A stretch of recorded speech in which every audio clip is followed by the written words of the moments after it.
My name is Elliot. I'm an author, business consultant, and I teach master's studies at university. Each week, I'm going to pull the name of a business theory out of this box and explain how to use it at work in less than 3 minutes.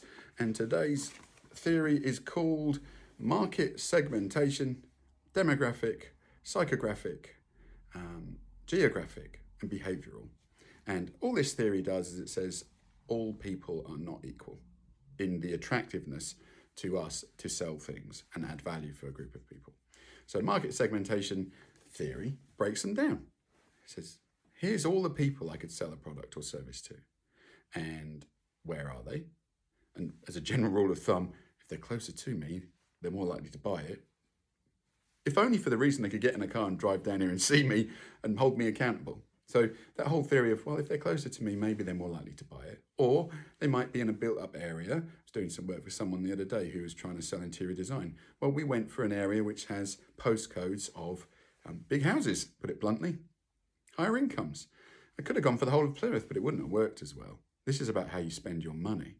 Segmentation is how I make sure that when I invest in advertising and marketing, I get the best return because I only tell the people, or try to, who are most likely to say yes. And we use this structure to understand them. Demographic, where are they? How old are they? Psychographic, how do they think? Not everyone thinks the same. It's not that easy. We're not computers. But we can make some assumptions, see people's behavioral aspects, where people go, whether the same people go to the same place. These are all useful criteria to know whether they're the right people we should communicate. And if I can segment them and I can identify them, marketing becomes very cheap. But the process, the purpose of the theory is this. Here's everybody who might buy my product. I start adding these criteria and the audience is getting smaller. Let's say 10 to 20 years, 10 to 20, I don't know what we're selling there. 20 to 30 years old. Audience got a bit smaller. Let's say that they all shop at Asda. Right? Audience got a bit smaller.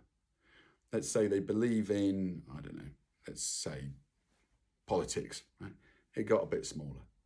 So suddenly I've taken this audience, it's got smaller, smaller, smaller, smaller. Smaller it is, more identifiable it is, cheaper it is to tell people what I do. Right? There's not as many of them, it's more targeted.